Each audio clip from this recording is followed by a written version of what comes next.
A wall of speakers, high and wide, with nowhere for the truth to hide. We built a tower, bolt and wire, to lift the signal from the mire. Early alchemists spoke of the prima melodia, the first melody. They knew that the great work was not about building a bigger stage. It was about finding the note that was already there. They knew that if you build a machine too large, the machine becomes the only thing you can hear. The heavier the gear, the harder it is to move the soul.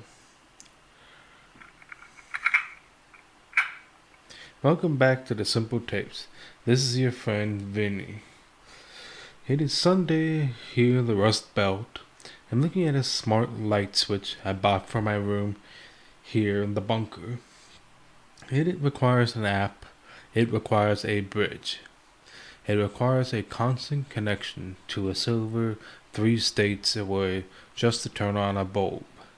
It is a masterpiece of modern networking, but sometimes I just stand in the dark because the software is updated. Today we are looking at the wall of sound. We are talking about the danger of over-engineering your own existence until the solutions become the biggest problem you have. In 1974, the Grateful Dead, my favorite band of all time, rest in peace Bobby, decided they were done with bad audio. They, with the help of Owsley Stanley, aka the Bear, built what is still the largest concert sound system in history. It was a literal wall. 600 speakers, 50 feet high. It was designed to produce the purest sound ever heard in a stadium. In engineering terms, it was a phase coherent system. It solved the problem of echoes and distortion by using massive amounts of dedicated power for every instrument. It was a technical triumph, but it was also a logistical disaster.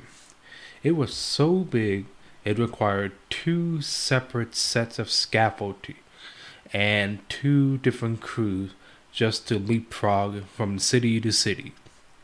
We do this to our lives. We want pure focus.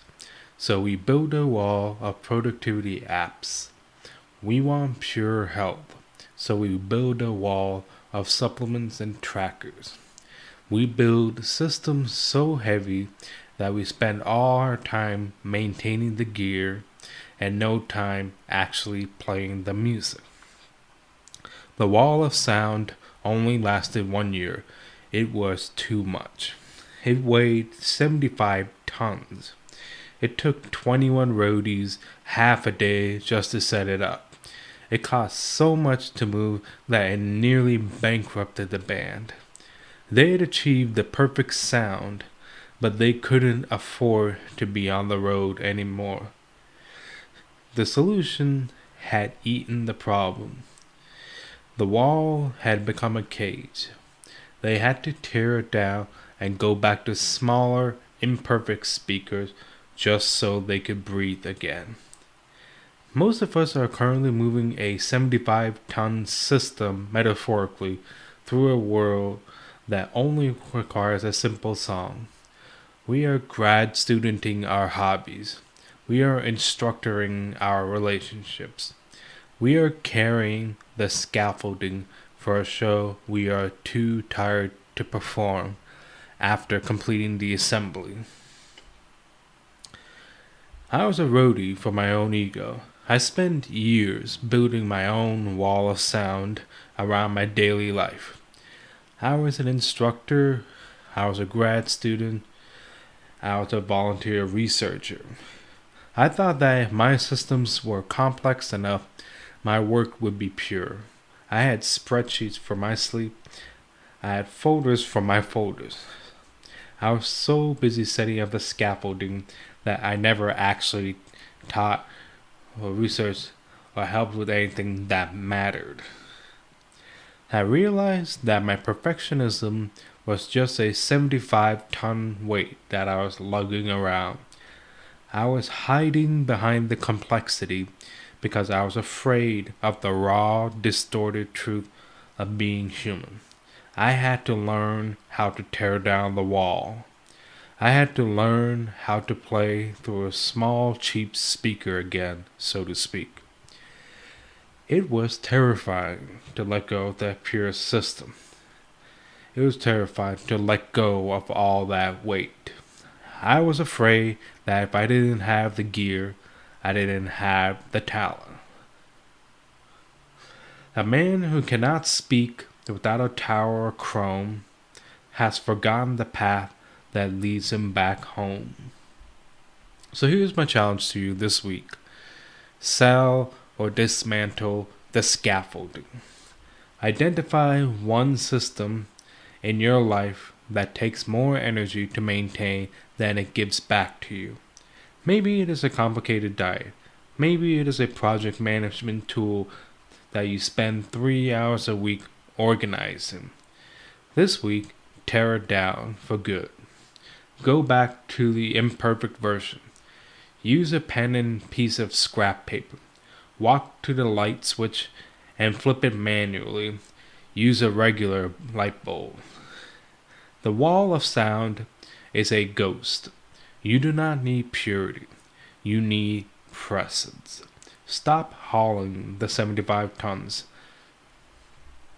Complexity is a form of cowardice.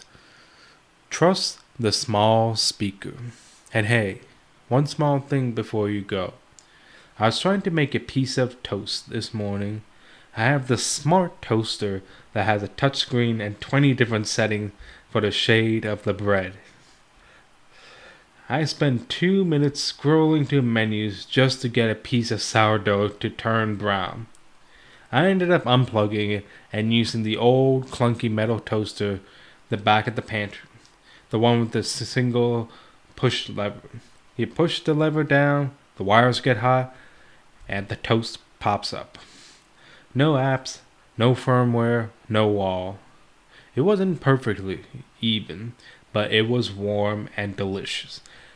And I was finished in 60 seconds. If the machine takes longer to start the job than it takes to finish the job, it's not worth it. Till next week, this is your friend Vinny. Keep it ordinary, keep it simple.